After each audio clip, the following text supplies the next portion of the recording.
कौन क्या कर रहा है तुम इस पर ध्यान न दो। तुम ये सोचो और ये ध्यान रखो कि मैं स्वयं क्या कर रहा हूँ। नमस्कार, जय हिंद। मैं हूँ आपका दोस्त कवि आदि गणेश। स्वागत करता हूँ। कक्षा 10 की पुस्तक चल रही है क्षितिज, और आज 12वां अध्याय है अपने यशपाल साहब का लखनवी अंदाज की गुफ्तगू होगी, बातें होगी, और बड़ा कमाल का अध्याय है। बड़ा आनंद आने वाला है आपको। ठीक है। इससे पहले के 11 पाठ आपने नहीं पढ़े और कक्षा 9 के दोनों पुस्तकों के पाठ आपने नहीं पढ़े तो प्लेलिस्ट में जाइए। कक्षा 9 से 12 तक के पाठ इस नाम से प्लेलिस्ट है, वहाँ सभी पाठ आपको मिल जाएंगे। हिंदी साहित्य का संक्षिप्त इतिहास वाली बुक अपनी कंप्लीट हो गई, उसके 42 वीडियोज प्लेलिस्ट में पड़े हैं, वो भी आप जाकर देख लीजिएगा। अनुरोध आपसे, वीडियो को लाइक कर दें, शेयर कर दें, और पहली बार देख रहे हैं चैनल को सब्सक्राइब कर बेल आइकन क्लिक कर ले ताकि हर वीडियो की सूचना मिलती रहे।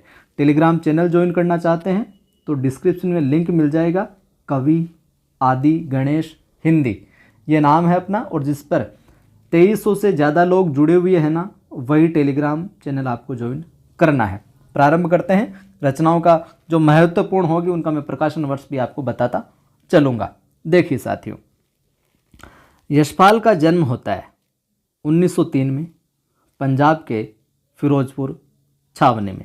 1903 में होता है और पंजाब के कहाँ पर? फिरोजपुर छावनी में। प्रारंभिक शिक्षा की हम बात करें तो कहाँ पर होती है? कांगड़ा में ग्रहण करते हैं। इसके बाद लाहौर के नेशनल कॉलेज से उन्होंने क्या किया? बीए किया। वहाँ उनका जो इंट्रोडक्शन है, बातचीत परिचय जो किससे होता है? भगत सिंह और सुखदेव से होता है। तो लाहौर के नेशनल कॉलेज से बीए किया इन्होंने, और वहीं पर इनका परिचय किससे हो जाता है? भगत सिंह से हो जाता है और सुखदेव साहब से हो जाता है। स्वाधीनता संग्राम की क्रांतिकारी जो धारा थी उसमें जुड़ाव के कारण वे क्या कई बार जेल भी गए, और 1976 में इनका क्या हो जाता है साहब? निधन हो जाता है। 1903 से 1976 तक जीवन काल इनका रहता है। तो आप ये ध्यान में रख लीजिएगा कि भगत सिंह और सुखदेव साहब से इनका परिचय कहाँ पर होता है? लाहौर के नेशनल कॉलेज से बीए करते हैं और यहीं पर इनका परिचय होता है। तो ये सवाल यहाँ से पूछा जा सकता है देकर। ठीक है, आगे देखिए साथियों। यशपाल की रचनाओं में आम आदमी के सरोकारों की उपस्थिति है। वे यथार्थवादी शैली के विशिष्ट रचनाकार हैं। ध्यान में रख लीजिएगा, ये पूछा जा सकता है यहाँ से, और ये पूछा भी गया एक बार कि यशपाल साहब किस प्रकार की शैली के रचनाकार हैं? यथार्थवादी वास्तविकता को लेकर इनका दृष्टिकोण ज़्यादा रहा है। ठीक है। सामाजिक विषमता, राजनीतिक पाखंड और रूढ़ियों के खिलाफ उनकी रचनाएं क्या होती है? मुखर होती है। उनके कहानी संग्रह हैं ये सभी के सभी क्या है? कहानी संग्रह हैं, जिनमें सबसे पहला आता है ज्ञानदान। सबसे पहला क्या आता है? ज्ञानदान। इसका समय लिख लीजिए आप 1943। कहानी संग्रह लिखिए और कहानी संग्रह लिखकर नीचे शुरू कीजिए ज्ञानदान। ज्ञानदान का समय आता है 1943। ठीक है।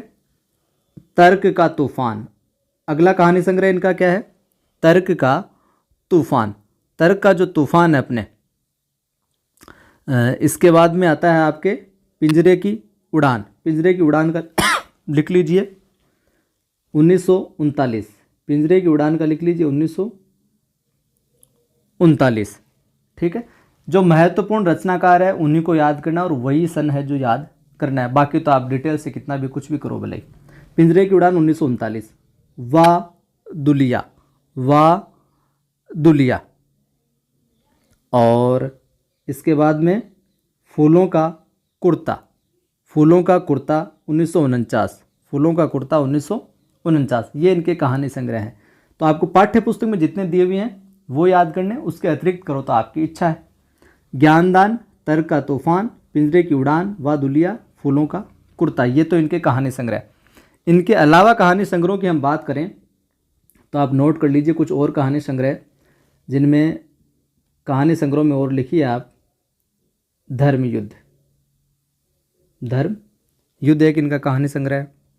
एक आता है सच बोलने की भूल, सच बोलने की क्या भूल, जो प्रमुख है वही लिखवा रहा हूँ, बाकी और तो बहुत है। चित्र का शीर्षक है एक, चित्र का शीर्षक एक है इनका खच्चर और आदमी, एक कहानी संग्रह है खच्चर और आदमी, ठीक है, ये हो गए कहानी संग्रह। उनका झूठा सच उपन्यास जो है वो भारत विभाजन की त्रासदी का मार्मिक दस्तावेज है। ऐसे कैसे लाइन लिख लीजिए, झूठा सच उपन्यास भारत विभाजन की त्रासदी का मार्मिक दस्तावेज है। कई बार पूछा गया है निम्न में से भारत विभाजन की त्रासदी का मार्मिक दस्तावेज है, या भारत विभाजन की त्रासदी पर लिखा गया उपन्यास है निम्न में से, या निम्न में से नहीं है। तो आपको ध्यान में नहीं है आएगा तो 3 तो दे देंगे जो भारत विभाजन की त्रासदी से संबंधित होंगे, एक नहीं होगा, और है उसमें झूठा सच। आपको ये ध्यान में रखना है, और इसकी विशेषता क्या है ये भी आपको ध्यान में रखना है। तो झूठा सच उपन्यास हो गया, और झूठा सच का आप उपन्यास समय लिख लीजिए आप। इसका पहला भाग जो है झूठा सच का पहला भाग तो प्रकाशित होता है 1958 में झूठा सच का, और दूसरा भाग आता है 1960 में, ठीक है।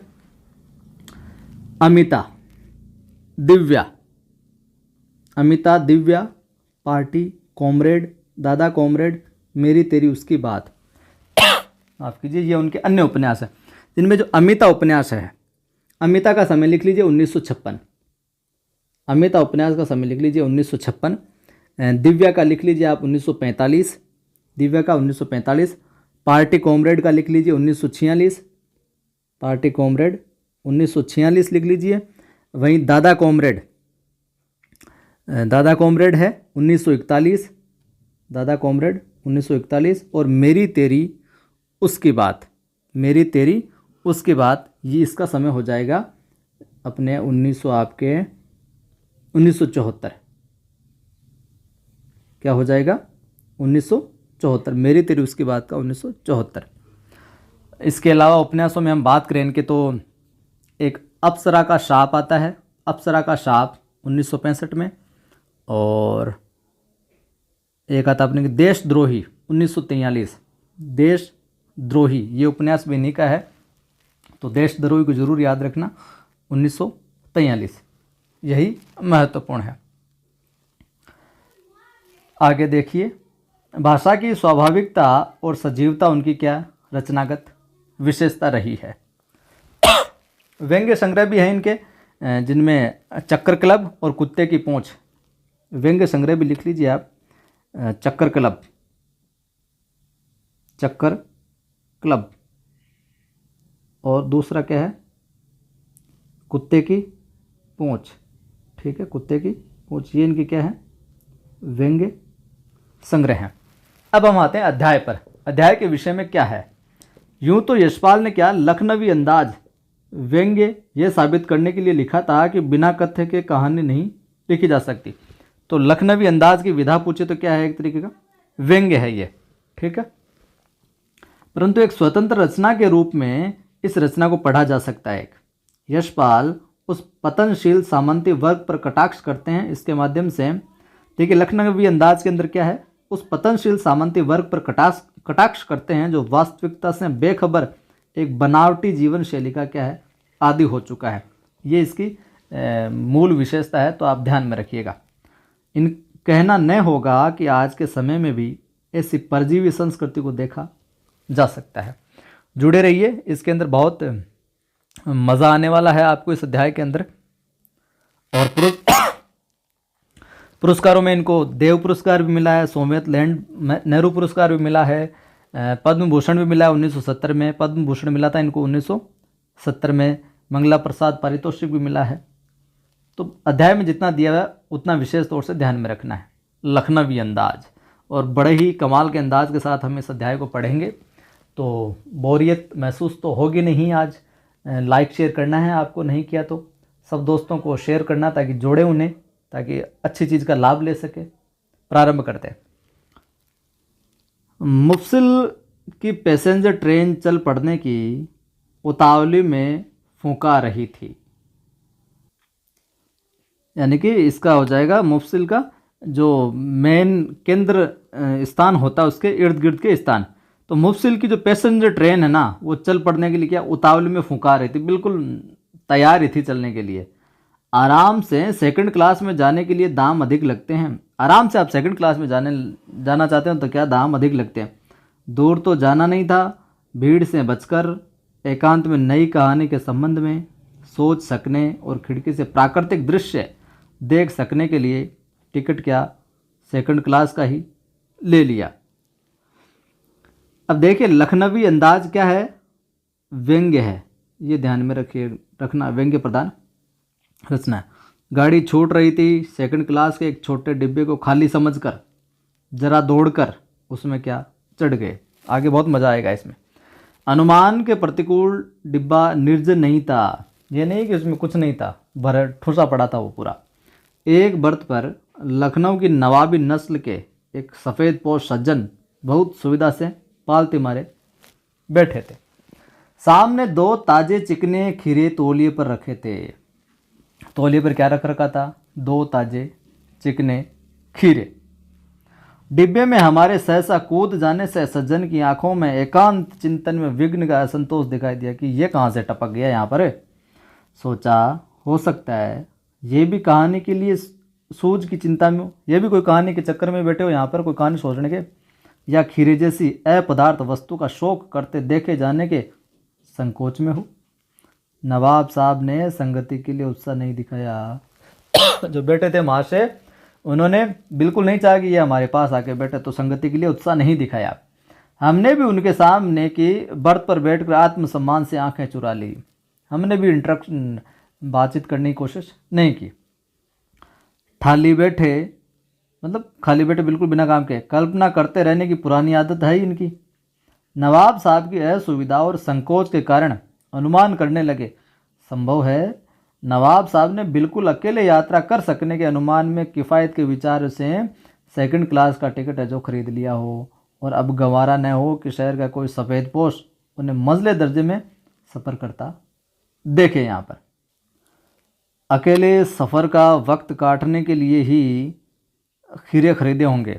उन्होंने सोचा अकेले रहेंगे तो सफ़र काटने के लिए खीरे खरीद लेते हैं, वो ये सोच रहा है। अब किसी सफ़ेद पोश के सामने खीरा कैसे खाए? हम कनखियों से नवाब साहब की ओर देख रहे थे। कनखियों मतलब टेढ़ी नज़र से। नवाब साहब कुछ देर गाड़ी की खिड़की से बाहर देखकर स्थिति पर गौर करते रहे। ओह, नवाब ने सहसा हमें संबोधन किया, आदाब अर्ज। आदाब अर्ज जनाब, खीरे का शौक फरमाएंगे? यानी कि खीरा खाएंगे क्या? आदाब अर्ज जनाब, खीरे का शौक जो फरमाएंगे। किसका कथन है? नवाब साहब का। नवाब साहब का सहसा भाव परिवर्तन अच्छा नहीं लगा। भांप लिया आप शराफत का गुमान बनाए रखने के लिए हमें भी मामूली लोगों की हरकत में लथेड़ लेना चाहते हैं। जवाब दिया, शुक्रिया, किबला शौक फरमाए। कहा नहीं ठीक है, आप खाइए खाइए। नवाब साहब ने फिर एक पल खिड़की से बाहर देखा, गौर किया और दृढ़ निश्चय से खीरों के नीचे रखा तौलिया झाड़कर सामने क्या बिछा दिया। दुकान चालू कर दिए साहब में, समझिए आप। सीट के नीचे से लोटा उठाकर दोनों खीरों को खिड़की से बाहर क्या धोया। कल्पना कीजिए आप, पूरा सीन देखिए। खिड़की से बाहर धोया और तौलिए से क्या पोंछ लिया। जेब से चाकू निकाला, दोनों खीरों के सिर काटे और उन्हें गोल कर क्या झाग निकाला, अंदर का माल मटेरियल निकाला।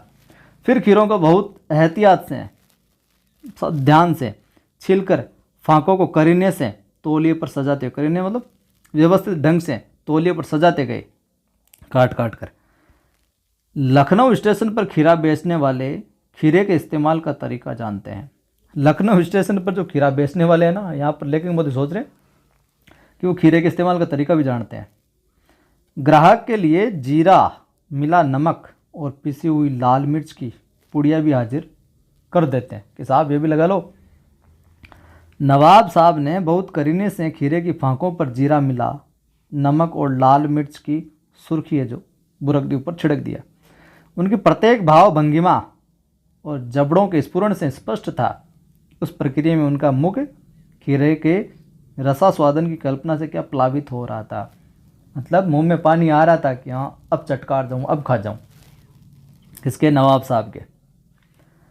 हम कनखियों से देखकर सोच रहे थे मियाँ रईस बनते हैं, लेकिन लोगों की नज़रों से बच सकने के ख्याल में अपनी असलियत पर उतर आए कि मियाँ रईस तो बनते हैं, लेकिन लोगों की नज़रों से बच सकने के लिए ख्याल में क्या, अपनी असलियत पर है जो उतर आए हैं, वही तौर तरीका है जो अपना रहे हैं जो बेचने वाले का होता है। नवाब साहब ने फिर एक बार हमारी ओर देख लिया। वल्लाह, शौक कीजिए, लखनऊ का बालम खीरा है। वल्लाह, शौक कीजिए, लखनऊ का बालम खीरा है। पूछा जा सकता है किसका कथन? नवाब साहब का। ठीक है, आगे देखिए। नमक मिर्च छिड़क दिए जाने से ताजे खीरे की पनियाती फांकें देखकर पानी मुंह में है जो जरूर आ रहा था, लेकिन इनकार कर चुके थे कि आप ही खाइए। आत्मसम्मान निभाना ही उचित समझा। उत्तर दिया, शुक्रिया। इस वक्त तलब महसूस नहीं हो रही। तलब यानी आवश्यकता, ज़रूरत महसूस नहीं हो रही। मैदा भी ज़रा कमज़ोर है। किबला शौक फरमाए कि अपना थोड़ा पेट का मामला भी, डाइजेशन का सिस्टम भी थोड़ा कमज़ोर ही है अपना, तो आप खाइए। नवाब साहब ने सतृष्ण आँखों से नमक मिर्च के संयोग से चमकती खीरे की फांकों की ओर देखा। खिड़की के बाहर देखकर दीर्घ लंबी श्वास लेकर खीरे की एक फांक उठाकर होंठों तक ले गए। फांक को सूंघा। आहा हा हा, क्या स्वाद है। स्वाद के आनंद में पलकें मूंद ली, आंखें बंद कर ली। मुंह में भर आए पानी का घूंट गले से उतर गया। उसकी सुगंध महसूस करते हैं, लेते हैं उसको, और गले में जो पानी आता है मुंह में, उसको गटक जाते हैं। नवाब साहब ने फांक को खिड़की से बाहर छोड़ दिया। इतने में क्या? खिड़की से बाहर छोड़ दिया। नवाब साहब खीरे की फांकों को नाक के पास ले जाकर वासना से रसास्वादन कर खिड़की के बाहर फेंकते गए एक एक करके। नवाब साहब ने खीरे की सब फांकों को खिड़की के बाहर फेंक कर तौलिए से हाथ और होठ पोंछ लिए और गर्व से गुलाबी आंखों से हमारी ओर देख लिया, मानो ये कहना चाह रहे हो, कह रहे हो यह है खानदानी रईसों का तरीका। ये दिखावटीपन को व्यंगित किया है यहाँ पर। नवाब साहब खीरे की तैयारी और इस्तेमाल से थक कर क्या लेट गए थे। खाने को भी नहीं मिला थोती रईसाई के चक्कर में। हमें तस्लीम में सिर खम कर लेना पड़ा। यह है ख़ानदानी तहजीब, नफासत और नज़ाकत साहब। तस्लीम कहते हैं सम्मान में। हमें तस्लीम में सिर है जो खम कर लेना पड़ा। तस्लीम कहते हैं किसको? सम्मान में। ठीक है, सिर खम करना हो जाएगा, अपने सिर झुका लेना। ख़ानदानी तहजीब, नफासत और नज़ाकत के अंदर। नफासत कहते हैं स्वच्छता। नफासत किसको कहते हैं? स्वच्छता को कहते हैं। और वही नज़ाकत यानी कोमलता। ठीक है, और तहजीब तो आप समझते हो, अदब, तहजीब यानी शिष्टता, शिष्टाचार। हम गौर कर रहे थे खीरा इस्तेमाल करने के इस तरीके को खीरे की सुगंध और स्वाद की कल्पना से संतुष्ट होने का सूक्ष्म, नफीस या एब्स्ट्रैक्ट, नफीस यानी बढ़िया, एब्स्ट्रैक्ट सूक्ष्म तरीका जरूर कहा जा सकता है इसको। परंतु क्या ऐसे तरीके से उधर की तृप्ति भी हो सकती है? सोच रहे थे ये तरीका तो ज़बरदस्त है इनका, बड़ा रईसाई वाला, लेकिन ऐसे तरीका का क्या फ़ायदा? इससे पेट की भूख थोड़ी शांत हो सकती है। ठीक है। नवाब साहब की ओर से भरे पेट के ऊंचे डकार का शब्द सुनाई दिया और नवाब साहब ने हमारी ओर देखकर कह दिया, खीरा लजीज होता है लेकिन होता है शकील। लेकिन शकील यानी आसानी से न पचने वाला। कि खीरा लजीज होता है लेकिन होता है शकील, नाम मुराद मैदे पर बोझ डाल देता है। मैदे यानी आमाशय पर, अपने डाइजेशन सिस्टम पर, कि उस पर बोझ डाल देता है, लेकिन होता बड़ा लजीज है। थोती रईसाई। ज्ञान चक्षु खुल गए। अब देखिए, खीरा लजीज होता है लेकिन होता शकील, नामुराद मैदे पर बोझ डाल देता है। किसका कथन है? नवाब साहब का है, ध्यान रखना। ज्ञान चक्षु खुल गए साहब, पहचाना? ये है नई कहानी के लेखक। ये है नई कहानी के लेखक। ये यहाँ पर किसको इंगित करते हुए आ रहा है? नवाब साहब।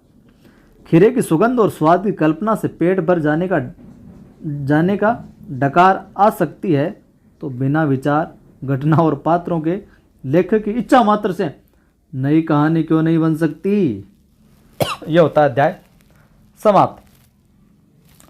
शब्दार्थ देख लेते हैं एक बार। और शब्दार्थों में वही है जो मैंने बता दिया आपको। मुफसिल यानी जो केंद्र नगर के इर्द गिर्द के स्थान। सफ़ेदपोश यानी भद्र व्यक्ति होता है एक। किफ़ायत यानी मितव्ययता होता है। आदाब यानी अभिवादन करना। गुमान यानी भ्रम। एहतियात यानी सावधानी से। बुरुक देना यानी छिड़क देना। और प्लावित यानी भर जाना। मैदामाश तस्लीम यानी सम्मान में सिर खम करना है, सिर झुकाना। तहजीब शिष्टता होता है, शिष्टाचार। नफासत यानी स्वच्छता बिल्कुल। और नीट एंड क्लीन। नज़ाकत यानी कोमलता। नफीस यानी बढ़िया। एब्स्ट्रैक्ट यानी सूक्ष्म। शकील यानी आसानी से न पचने वाला। तो यह था अध्याय। अभी तक लाइक नहीं किया तो लाइक कर दीजिए, शेयर कर दीजिए सभी दोस्तों के साथ। अपने क्षेत्र के सभी दोस्तों को जोड़ें आप। और पहली बार देख रहे चैनल को सब्सक्राइब कीजिए। घंटी वाले निशान पर क्लिक करें। ऑल नोटिफिकेशन पर क्लिक करें ताकि हर वीडियो की सूचना मिलती रहे। टेलीग्राम चैनल का लिंक डिस्क्रिप्शन में मिल जाएगा। कवि आदिगण्य सिंधी नाम से हैं, जिस पर 2300 से ज़्यादा लोग जुड़े हुए हैं, उसी को ज्वाइन करना। मेरा दूसरा यूट्यूब चैनल भी है, एक दूसरा यूट्यूब चैनल आदि की आवाज़ नाम से। क्या है? आदि की आवाज़, जिस पर मैं क्या डालता हूँ, कविताएं और मोटिवेशनल वीडियो, जिनको सुनकर आपको निरंतर सकारात्मक ऊर्जा है जो मिलेगी। आप चाहें तो इस चैनल को भी सब्सक्राइब कर सकते हैं। फिर मिलता हूँ।